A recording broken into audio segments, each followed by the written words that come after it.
portion of Raider Nation seems to be confused by some of the moves the Las Vegas Raiders made this offseason. It all started in round 1 of the 2024 NFL Draft.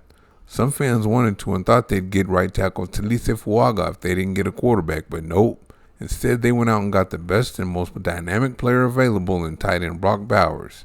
That left a lot of Raider Nation confused about what the need for him is. Bowers is an offensive playmaker. The Raiders need as many of those as they can get. The Raiders made moves in free agency that fans got twisted too. The moves mean something completely different than what fans thought. Good thing head coach Antonio Pierce explained them all in the last press conference. Pierce said a long time ago whoever comes in here has to be returning starter Aiden O'Connell out. That means whoever comes is going to have to really do something to get him out of there. Gardner Minshew isn't the kind of quarterback that does that. He's a career backup that gives you minimum competency at quarterback. He's here just in case O'Connell takes a turn for the worst after coming in with all that was going on last year and doing pretty well for himself. The guy threw 8 touchdowns and 0 interceptions the last 4 games of the season. He threw 12 touchdowns and 7 interceptions while going 5-5 in 10 starts as a whole. Minshew over his 5 years is 15-22 with 59 touchdowns and 24 interceptions. He's coming off a career year last year going 7-6 with 15 touchdowns and 9 interceptions with a great team around him. That was his career year, and there are some out there that actually think the job is his already or he's the leader in the clubhouse. That couldn't be further from the truth though. O'Connell is a quote-unquote leader in the clubhouse. Pierce said it before and he's saying it again. Listen to him. You made it pretty clear all along that no matter who you brought in here at quarterback, the job was basically going to go through Aiden.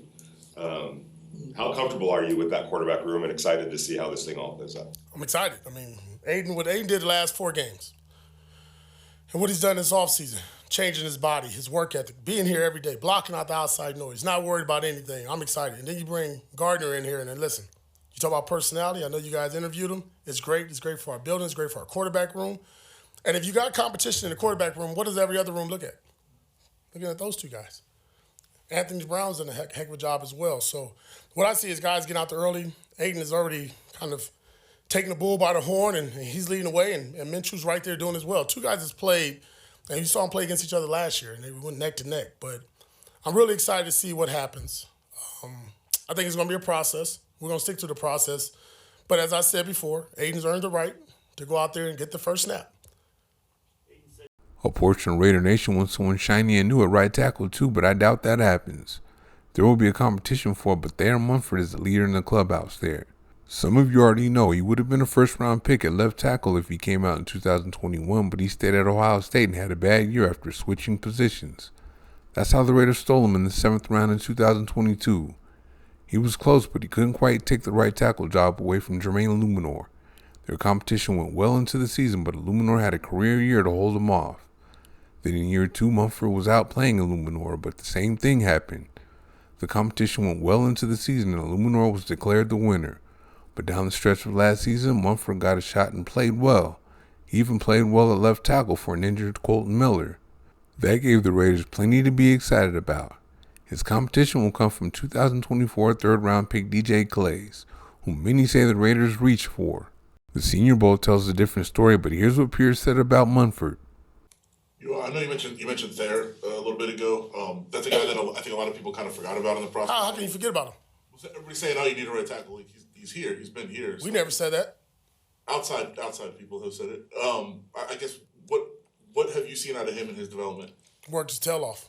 Came back, great shape, running. He's got a little chip on his shoulder, right? I'm sure he reads the outside news. But he's looked really good. We got them both. The thing about Thayer is it's special. Could play left tackle. Could play right tackle. Hell, we even lined him up at tight ends at times last year. The versatility that he brings. But more important is year 3. And he understands this is a great opportunity for him to really just say, I'm your guy. And I told him, it's his for the taking. There are some that want a right tackle so bad to replace Munford they can't think straight. They think new free agent signee Andrews Pete, a 3-time Pro Bowl left guard that's never played on the right side of the offensive line, should be the one that replaces Munford. They act as if left guard Dylan Parham has done something to sew up the left guard spot. He stepped his game up majorly last year after giving up the 2nd most pressures in the NFL as a rookie, but not to the highest of levels. Pro Football Focus ranked him number 49 in pass blocking and number 72 in run blocking. That was only his second year in the NFL and a big improvement over his first year. Therefore, he should be given a chance to see how much more he can improve this year. But again, that wasn't the kind of performance that would make you say, okay, he's sewing up the left guard position.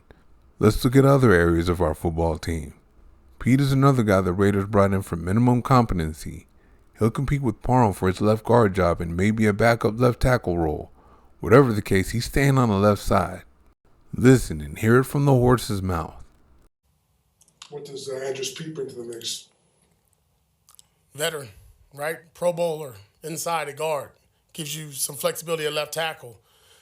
What we want to do, and Telesco did a hell of a job, and we talked about it, is creating depth amongst our offensive line, right? We want legit 8, 9 guys. I want competition in every room. I want guys to be looking around and say, man, I can't have a bad day. There's no such thing as having a bad day. And you get a veteran presence who's been here and done it, and that helps a guy like Munford, right, grow and learn.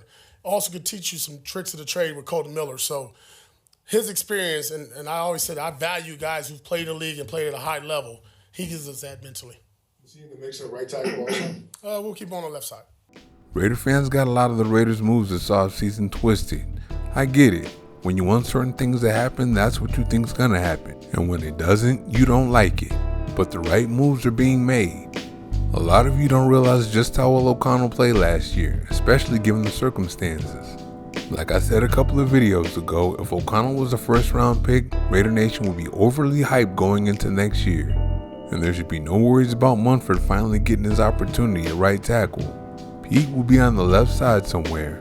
Head coach Antonio Pierce said so himself. Thank you for watching. See you next time.